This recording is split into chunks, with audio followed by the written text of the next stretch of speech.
Hello viewer, I will generate the design shapes as well. Let's take a structure here. It's the other design. Explore the further features to have it. Make some more shapes.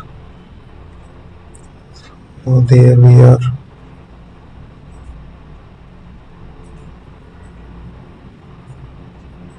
So we will take the designs. I will take the shapes.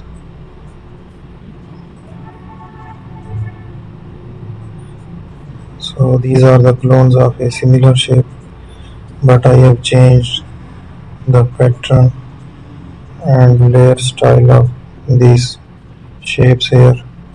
I will use an eraser tool. Thank you for watching.